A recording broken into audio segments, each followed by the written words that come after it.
এই মুহূর্তে আমি কবরস্থানের একটি ভয়ঙ্কর ঘটনা শোনাতে চাই আপনাদের।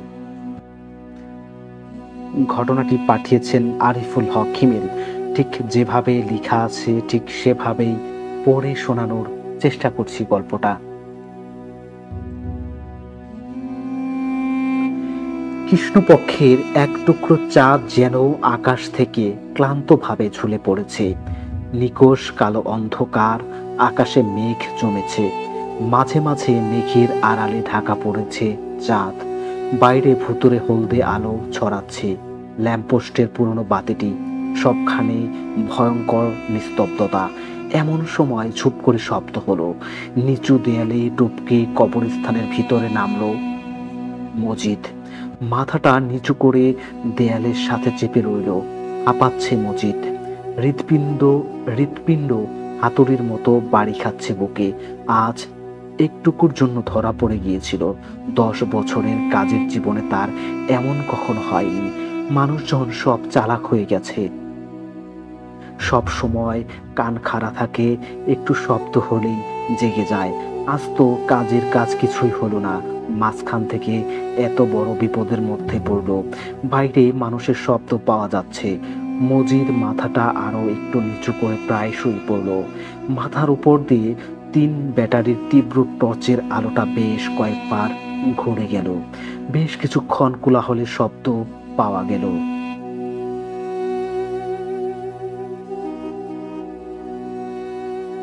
তারপর সব থেমে গেল। আগের মতো শুনশান, চুপচাপ। গুড় গুড় ম শব্দে মেঘ ডাকছে। চাঁদটা আবার ঢেকে গেছে মেঘে। জোর জোর বাতাস বইছে, ঠান্ডা বাতাস। মজিদের গায়ে কাঁটা দিয়ে উঠছে। মজিদ সোজা হয়ে বসেছে। কয়েকবার উঁচু হয়ে দেয়ালের বাহিরে দেখলো, না, লোকজন মনে হয় চলে গেছে। কিন্তু সে ঝুঁকি নিতে চায় না। আরো কিছুক্ষণ অপেক্ষা করবে। বড় বড় ফোঁটায় বৃষ্টি পড়তে শুরু করেছে। চুল গাল বেয়ে পানি গড়িয়ে পড়েছে। গা গতর ভিজে চুপসে গেছে। এবার ওঠা দরকার। এমন সময় নিভে গেল বাইরের ল্যাম্পপোস্টের বাতিটি। গাঢ় অন্ধকারে ডুবে গেল চারদিক। চাঁদটা আবছা আলো ছড়াচ্ছে খুব মৃদুভাবে। চাঁদের আবছা আলোয় আরো রহস্যময় লাগছে চারদিক। মজিদ যাওয়ার জন্য উঠে দাঁড়িয়েছে। এমন সময় চোখে পড়ল ব্যাপারটা। পাথরের মতো জমে গেল মজিদ। গলা শুকিয়ে কাঠ। ভয়ের আতঙ্কে 2 ঠোঁট ফাঁক হয়ে গেছে। অন্ধকারে কিছু স্পষ্ট দেখা যায় না। চাঁদের অস্পষ্ট আলোয় দেখা গেল সবকটি কবর ফাঁকা। দেখলে মনে হয় ভিতর থেকে কেউ চাপ দিয়ে মাটি ফুঁড়ে বেরিয়েছে। অদ্ভুত একটা শব্দ হতে হচ্ছে মৃদুভাবে, যেন কাউকে গলা টিপে মারা হচ্ছে। আর সে চেপে ধরা গলায় চিৎকার করছে। শব্দটা আস্তে কিন্তু খুব তীক্ষ্ণ। মসজিদের পা জমে গেছে। মাথা কাজ করছে না। কিছু একটা করতে হবে দ্রুত। দেয়াল টপকে বের হয়ে যাবার জন্য ঘুরে দাঁড়াতেই মজিদ পা হড়কে পড়ে গেল একটা কবরের মধ্যে। বের হবার জন্য মজিদ উপরের মাটি ধরে আকুপা করেছে। কবরের মধ্যে কাদায় পা আটকে গেছে। মজিদ উঠতে পারছে না। ঠিক তখনই বের হলো জিনিসটা। ফুট 10 দূরের একটা পুরনো কবরের মধ্যে থেকে প্রথমে একটা হাত বের হলো।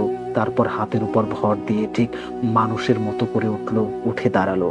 জিনিসটা বড় না, এই 1-1.5 বছরের একটা বাচ্চার সমান। ফুট 1.5। গা থেকে লালচে আলো বের হচ্ছে। মমির মতো শুভ্র শরীর, চোখ দুটো পাকা মরিচের মতো টকটকে লাল। এগুচ্ছে জিনিসটা। মজিদ পাগলের মতো লাফাচ্ছে। ফলে কাদামাটি আরো চেপে ধরেছে। কিছুতেই উঠতে পারছে না। দ্রুত পা ফেলছে জিনিসটা। ছোট ছোট পা ফেলে পুতুলের মতো এগুচ্ছে। হাত চারেকের মধ্যে চলে এসেছে। ভক করে একটা গন্ধ আসলো মজিদের নাকে। পচা মাংসের সাথে কর্পূরের গন্ধ। মুখ ফাঁক করছে জিনিসটা। মুখের ভিতর গনগনে চুলার মতো লাল। কোনো দাঁত নেই। মজিদের হাতের চাপে ভেঙে পড়েছে কবরের পাড়ের মাটি। থেমে গেছে জিনিসটা। চাপা গুংরানির মতো শব্দ করেছে। কবরের মধ্যে চুপচাপ দাঁড়িয়ে আছে মজিদ, নড়াচড়ার মতো কোনো শক্তি, মুখ রক্ত শূন্য ফ্যাকাশে। তারপর হঠাৎ পিঠ বাঁকা করে অদ্ভুতভাবে লাফ দিল জিনিসটা। মজিদের কণ্ঠনালী লক্ষ্য করে মজিদ দুহাত দিয়ে জিনিসটাকে ঠেকাতে চেষ্টা করছে, পারছে না। কণ্ঠনালীতে প্রচন্ড চাপ অনুভব করছে মজিদ, ফুসফুস একটু বাতাসের জন্য আকুপাকু করছে, শরীরের পেশিগুলো আষাঢ় হয়ে আসছে, শরীরের সমস্ত শক্তি এক করে মজিদ জিনিসটাকে একটা প্রচন্ড ধাক্কা দিল, উড়ে দূরে গিয়ে পড়লো জিনিসটা। পড়ার সাথে সাথে শব্দ থেমে গেল, ধীরে ধীরে অন্ধকার মিলিয়ে গেল জিনিসটা। মজিদ কবরে হেলান দিয়ে হা করে নিঃশ্বাস নিচ্ছে, বৃষ্টির বেগ কমে গেছে, ঝিরঝির করে নামছে।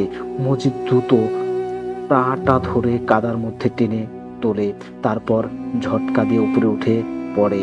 জুতার মধ্যে কাদা গিয়ে পা ভারী হয়ে উঠেছে, হাঁটতে কষ্ট হচ্ছে। মজিদ দেয়ালের দিকে এগিয়ে যেতে থাকে।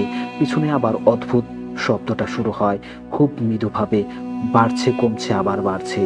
মজিদ সম্মোহনের মতো হয়ে যায়, চোখে ঘুম চলে আসে, নিজের অজান্তে আবার দাঁড়িয়ে যায়, আবার ফিরে আসে জিনিসটা। একা না, অসংখ্য, প্রত্যেকটা কবরের মধ্য থেকে একটা করে উঠতে থাকে। লালচে আভায় ভয়ে ভরে যায় পুরো কবরস্থান। এগুতে থাকে ওরা। পচা মাংসের আর কর্পূরের গন্ধে গা গুলিয়ে আসে মজিদের। অতি কষ্টে আবার পা বাড়ায় দেয়ালের দিকে। ওর দ্রুত এগুচ্ছে। মজিদ শরীরটা তুলে দেয়ালের উপর, পিছন থেকে পায়ে ঠান্ডা শক্ত স্পর্শ অনুভব করে মজিদ। প্রচন্ড চাপে আষাঢ় হয়ে আসতে থাকে পা।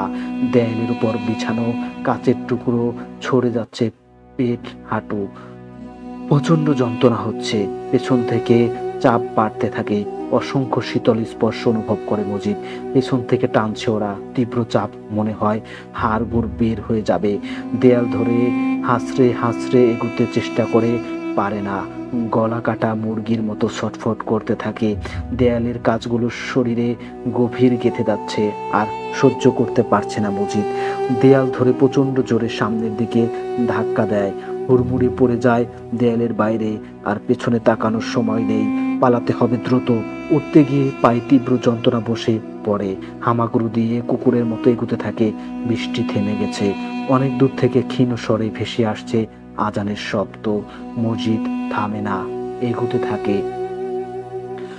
দর্শক, আমরা কিন্তু আরো একটি ভয়ঙ্কর ঘটনা কিন্তু এই মুহূর্তে শুনে আসলাম।